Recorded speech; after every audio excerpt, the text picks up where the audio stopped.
the imagery that I want to share with you is one that will help you understand the larger concept of Surah Al-Asr. Imagine with me that you are drowning. And you are unconscious. Two things. You're drowning and you're unconscious. Do you have a lot of time? If you're drowning and you're unconscious, do you have a lot of time? No, you don't have a lot of time. Which means your time is running out. And you know in Arabic, what word is used for when time is running out? The word for that is al-asr. Al-asr literally means time that is running out. It's the last part of the day when the day is running out. It's time of asr prayer. Okay, asr literally comes from asir, juice that is squeezed out, time that's being squeezed out of your hands. You know, asr al-thawba even it's used. That you take a cloth that is drenched in water, and when you squish it like this, all the water comes out. Asra as a verb is used like that, right? To squeeze it out. So Allah talks about this time. You're drowning, you're unconscious, your time is running out. What's the first thing you need to do to be able to survive if you're in that position? If you hope to survive, what's the first thing you're going to need? What do you think? Wake up. That's the first thing you're going to need. If you're unconscious, then you're finished. The very first condition has to be you have to wake up. And even if you were in the most wonderful dream, and in your dream you were enjoying the greatest success, you're driving a Ferrari down, they have these car commercials with the hills and the highways on the side, the water on the other side, right? You're in one of those cars, the top's been dropped off, and you're just cruising along the highway, enjoying life. That's your dream. But when you wake up, what do you realize? You're drowning. You're underwater. That's the first condition. You have to wake up. Once you do wake up, you say, oh man, this is a nasty reality and I was enjoying such a good dream. I should go back to sleep. If you do that, what kind of person would you be?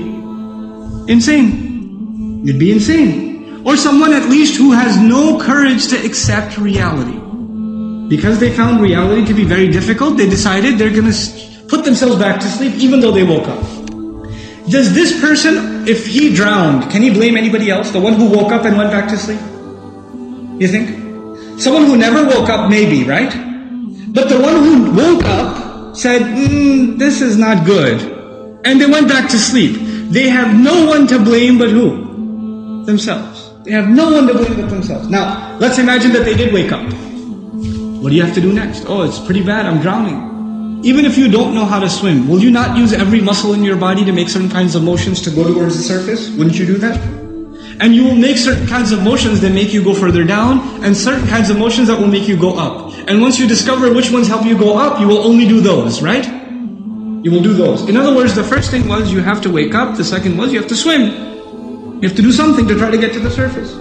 When you got to the surface, you gasped for air, and you got pulled back down. You got pulled back down. And you know who you got pulled back down? You won't believe this. There's a chain around your foot, and your relative, your cousin, is sleeping, and he dragged you down. And now you're drowning because of your sleeping cousin. What do you have to do now? You gotta wake him up. And you're not even waking him up because you want to save him. Who are you waking him up for? Maybe you want to save him, maybe. Maybe you don't even like your cousin, I don't know, right? But what's the point? The point is you're trying to wake him up because if you don't wake him up, who's also going to drown? Yourself. So you wake him up, and he says, man, I was driving a Ferrari, you woke me up for no reason, I'm going back to sleep. Forget you. Can you just say, okay, well, I didn't like you anyway, suit yourself? Can't do that. If he goes to sleep again, what are you going to do? No, man, wake up, let's go, we can't give up. You can't not accept reality.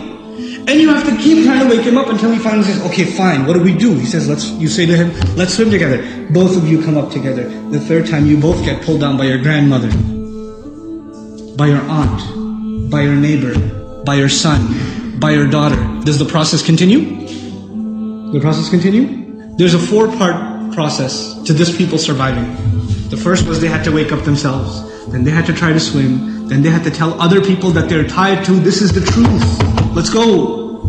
And even if they got tired and one of them said, man, I can't do this anymore. We've been doing this now over and over again. I don't know if I can do it anymore. And the other one says, no, We are all going to survive together. You have to do this. Come on, let's go, let's go, let's go. Keep going, keep going. You ever seen those kinds of movies where they're trying to escape from some army and one of them gets tired and says, I can't run anymore. What do the others do? Come on, let's go. We can do this, we can do it. And they get him to run anyway, even though he thinks he can't run anymore. They work with each other because their survival depends on each other. They work together desperately. What does Allah say at the end of this surah? First He says, إِنَّ الْإِنسَانَ لَفِي Wal asr, first of all, time's running out. Then He says, إِنَّ الْإِنسَانَ لَفِي خُسْرٍ. I'll translate it, human beings are drowned in loss. You see the parallel? Human beings are drowned in loss. What's the exception? إِلَّا الَّذِينَ Those who believed. Believed what?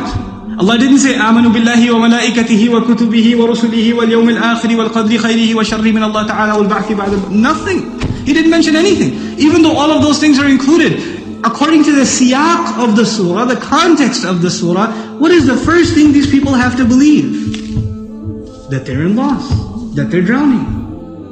And if they do come to believe that, and they correct their iman, what's necessarily going to happen? They're going to swim and move upwards. How does Allah describe this action? وَعَمِلُوا الصَّالِحَاتِ. They do good things. They do things that help reconcile the situation. By the way, salih is an adjective here, salihat, jama' mu'annath salim, which literally means that which corrects something. Something was wrong and it corrects it. So they do actions that correct the situation. Literally like the guy trying to swim.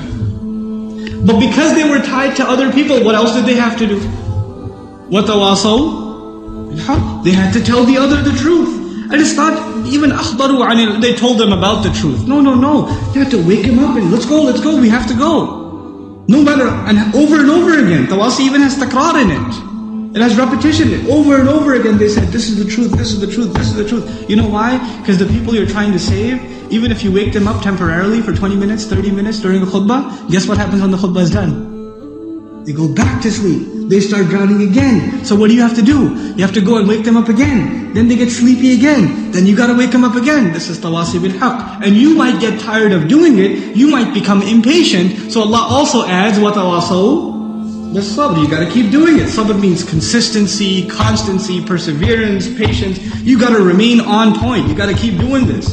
Because your survival depends on it. In the end, if you do all of these things but you have no patience, and you give up, you drown too. So even if you had iman, and you had good deeds, and you told people about the truth, but you didn't have sabr, you still drown. So how many conditions do you have to fulfill to survive? All four. All four conditions are required. They're critical and they're necessary. Which is why there's a wa in between them. You see the logical progression from iman to amil salihat to tawasaw bil haqq to tawasaw bil sabr, beautifully articulated in this.